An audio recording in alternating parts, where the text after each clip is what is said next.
Sunrise peeked over the horizon, and Elias, a veteran living in a veterans housing complex, started his workout. He was a prisoner of war, and the battlefield trauma left him with severe PTSD. Even back home, he was on high alert, always wearing body armor when he went out, afraid of another attack. Worse, under the pressure, Elias started having hallucinations. Even though his neighbors had moved out a week ago, he still heard their voices every night. He even drilled holes in the wall to watch them. The housing complex manager finally had enough and urged him to get mental health treatment. But Elias, being stubborn, refused. Furious, he packed his bags and left. Luckily, his fellow veteran, Jan, couldn't stand seeing Elias suffer. Jan offered him a job, guarding a Middle Eastern family living in a mansion. Initially, Elias was hesitant, but with nowhere else to go, he reluctantly agreed. The next morning, Elias arrived at the mansion, standing at the gate with 3 other security guards. Mr. Jamal, the homeowner, strode forward, introducing Amina and her daughter, Nour, as their charges. But Nour immediately confronted Elias, mocking his worn clothes. Only after Jamal sternly reprimanded her for being disrespectful did Nour grudgingly shake Elias's hand. Elias didn't care though. He wasn't looking to make friends. He was just doing his job protecting them. The team leader then took Elias to his room and installed software on his phone that connected to the surveillance system, giving him access to every corner of the mansion. And so, Elias officially began his bodyguard duties. He climbed onto a high chair, watching Amina as she slowly dove beneath the pool's surface. The high-tech surroundings broadened Elias's perspective. Soon after, Amina unexpectedly approached Elias, leading him into the kitchen and asking him to be responsible for Nour's safety. However, Nour was not an easy person to manage. As soon as Amina left, Nour brought some food to the black dog in the mansion. This image of harmony warmed Elias's heart. Elias realized Nour was a genuinely kind person, but as he turned around, he saw 2 other bodyguards whispering to each other. Elias immediately felt something was off and called Jan. When Jan admitted he didn't know the other bodyguards either, Elias expressed his concern that they might be plotting something. However, Jan warned Elias not to act rashly, reminding him that this wasn't a battlefield, and that the right thing to do was to report any suspicious activity to the police. The weirdness didn't stop there. The next day, when Elias went outside to get a delivery, Nour suddenly rode his bike out of the mansion. They both immediately noticed 2 mysterious guys on a motorcycle, approaching Nour. Seeing the danger, Elias dropped to one knee, putting his right hand behind his back, as if he was about to draw a gun. Maybe that sight scared the 2 mysterious guys off, because they quickly sped away without looking back. Taking advantage of the situation, Elias took a good look, and noticed a diamond tattoo on the palm of one of the guys. It was not a good sign. News of the incident quickly reached Jamal, who got furious and called all 4 bodyguards together, stressing that they absolutely could not let Nour and Amina leave the mansion. This made Elias suspicious. He couldn't understand why Jamal was protecting them like birds in a cage, but he didn't ask any questions. Instead, he went to talk to the head bodyguard. Elias explained that the 2 mysterious guys wouldn't just let it go, and they needed to be prepared. The head bodyguard, understanding the situation, opened the armory and gave Elias a handgun. That night, Elias went outside for a smoke break and happened to see Nour stargazing alone. Maybe she was grateful to Elias for what happened earlier, or maybe she was just lonely. But Nour broke her usual silence and shared her astronomical discoveries with Elias. To his surprise, this sparked Elias's interest. He used to be a paratrooper and knew a lot about astronomy. With a few simple adjustments to the telescope, he found even more constellations, leaving Nour in awe. The distance between Elias and Nour was closing, but the next morning, Amina couldn't take it anymore. She didn't want to be confined to the mansion any longer, and longed to be like normal people, taking her daughter into the city for some shopping. However, Jamal immediately refused and warned Amina that they weren't like everyone else. But Amina was almost mentally exhausted. She tried to persuade him, agreeing to have a bodyguard accompany them. Nour also spoke up, pleading with Jamal to let them go out, even just for once. She even made a pointed remark, hinting that he shouldn't be so selfish like someone else. This stung Jamal, bringing back some painful memories. Finally, Jamal changed his mind and agreed to let the mother and daughter go shopping, but he instructed Elias to go with them and protect them closely. As they were about to leave, the head bodyguard suddenly approached Elias and asked why he had given false information. According to the security footage from yesterday, no one on a motorcycle had passed by the mansion at all. The entire time, only Elias and Nour had been outside. These clear images shocked Elias. Why was his memory wrong? Could he have been hallucinating? He didn't dare say anything more, fearing that if his unstable state of mind was discovered, things would get worse. He hurriedly led Amina and Nour out of the mansion. Sitting in the car, Nour looked out the window, her eyes filled with admiration for the young people enjoying their freedom outside. Amina couldn't help but feel heartbroken, realizing how much her daughter had suffered. But she was powerless. She could only try to make up for it with this shopping trip. However, just as they were about to get in the car, Elias suddenly saw two guys on a motorcycle appear. He immediately drew his gun, going on high alert. However, the two guys quickly stopped right beside them, revealing the diamond tattoos on their hands. Elias didn't hesitate for a second, flooring the gas pedal and speeding away. The mysterious guys chased after them relentlessly. Amina panicked, mumbling that they had found them. Luckily, with his expert driving skills, Elias navigated through an intersection and managed to lose the pursuers, safely bringing Amina and her daughter back to the mansion. However, Elias couldn't hold it in any longer. He immediately went to find Nour, who was tidying up her bike, and confronted her about the two guys on the motorcycle. He also asked why Amina had been so terrified. Knowing she couldn't hide it anymore, Nour revealed the truth. It turned out she was the daughter of a Middle Eastern prince. Nour used to live a life of luxury, but her father, for political gain, decided to marry her off. She was only 13, to a man in his 50s. This guy already had 6 wives and 18 kids, so he wasn't exactly concerned with what a young girl thought. Amina couldn't accept that. She contacted Jamal's younger brother and secretly took her daughter and herself to France to seek political asylum. Hearing the story, Elias realized he had been caught up in a terrifying crisis. Furious, he went to Jamal, pointing a gun at him and demanding the truth. But just then, a bullet suddenly pierced through Jamal's head, dropping him instantly. Immediately after, bullets rained down, forcing Elias to take cover behind a window. He saw a large group of mercenaries storming the mansion. The mansion's bodyguards fought back desperately, but they were no match for the mercenaries, and were quickly taken down one by one. Elias quickly regained his composure, hiding in the shadows. In a flash, he drew his switchblade and took down a mercenary, snatching his rifle. Stepping out of the mansion, Elias saw the head bodyguard shot in the head. Realizing he was on his own, he slipped into the kitchen and took down a lone mercenary. He then connected the mercenary's walkie-talkie to his ear. Suddenly, Elias heard a report that someone had found a woman hiding in the basement. He immediately ran down there and took down the mercenary with a precise shot, but he also got a scratch in the process. Ignoring the pain, Elias quickly fired 2 more shots, rescuing a terrified Amina. But before they could catch their breath, Elias's earpiece crackled with news that Nour had been captured. He immediately told Amina to hide in the car, and then climbed onto the wall to get a better view. From his vantage point, Elias saw the mercenaries holding Nour captive. He unsheathed his dagger and stealthily approached the position above the mercenaries. He jumped down and plunged the dagger into one of their shoulders, quickly rescuing Nour and starting the car to escape the mansion. However, as soon as they entered the city, a gun suddenly appeared in the window of a car beside them. Startled, Elias slammed on the brakes and sped away. The relentless pursuit enraged him. He silently pulled over at a corner and waited for the enemy car to pass, then suddenly rammed into it, flipping it over. But Elias's car was also disabled.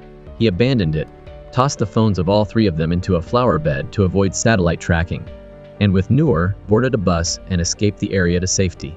As dusk began to fall, Elias and Nour arrived at a refugee camp. There, Elias met the camp leader, an old friend of his. Seeing Elias's injuries, the friend immediately bandaged his wounds and offered shelter to Amina and her daughter.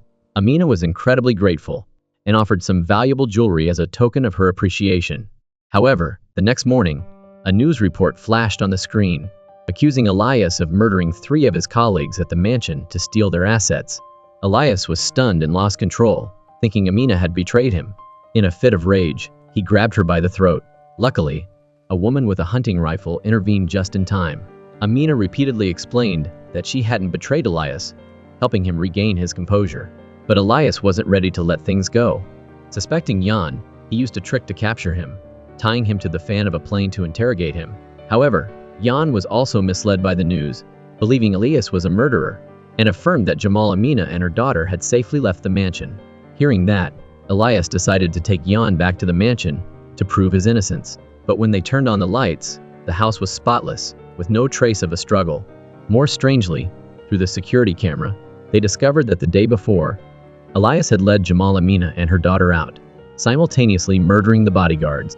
This unbelievable footage left Elias completely bewildered and spiraling into deep self-doubt, thinking, "Did I lose my mind and kill everyone?" While Elias was reeling, Jan noticed something off. There were strange glitches in the surveillance video, slowing it down frame by frame. He finally spotted a dog biting a mercenary's car, proving the footage had been tampered with. Elias immediately asked Jan to copy the unusual part for evidence to clear his doubts. However, Elias still didn't understand why someone was trying to harm him. To figure out the truth, they decided to find the man who hired Elias. The two quickly apprehended the man and tied him to a chair. This guy was tight-lipped at first, refusing to confess. But when Elias started using a hot iron to torture him, he spilled the beans. The whole plan was orchestrated by Nour's father. When he found out his daughter was hiding in France, he hired this guy and a team of mercenaries to bring her back. To avoid diplomatic issues, the guy reached out to Jan, asking if there were any veterans with PTSD. Elias, with his unstable mental state, became the perfect target. After hearing this, Elias was furious. He pressed the guy to reveal the name of the organization he worked for, but the guy just stayed silent. Glancing toward a corner of the room where a camera was hidden, Elias instantly realized they were compromised. He told Jan to go outside and keep watch, while he continued the interrogation. The guy realized he was out of options and confessed that the organization he worked for was super secretive. He just followed orders and had no idea who was in charge. He also revealed that the organization agreed to help Nour's father because he threatened to stop buying weapons, which could cost them tens of billions of dollars. Hearing that it was all about money, Elias couldn't hold back his rage and ended the guy's life with a single stab. Meanwhile, two mercenaries closed in on their position. Luckily, Jan, with his expert skills, used the shadows to his advantage, taking out one with a quick slice across the throat. He then went toe-to-toe with the other mercenary, finally taking him down using a lamppost. The danger wasn't over though. Elias realized France was no longer safe, and they needed to get Amina and her mother out fast. Jan suggested a contact, a pro-smuggler who could get them across to England, but it wouldn't be cheap. Amina, though, was willing to pay whatever it took. Elias opened his backpack, revealing stacks of cash and crypto. To be safe, Jamal had already gotten fake passports for them. The four of them rushed out in the dead of night, heading for the border. While on the move, Elias noticed a creepy RV tailing them.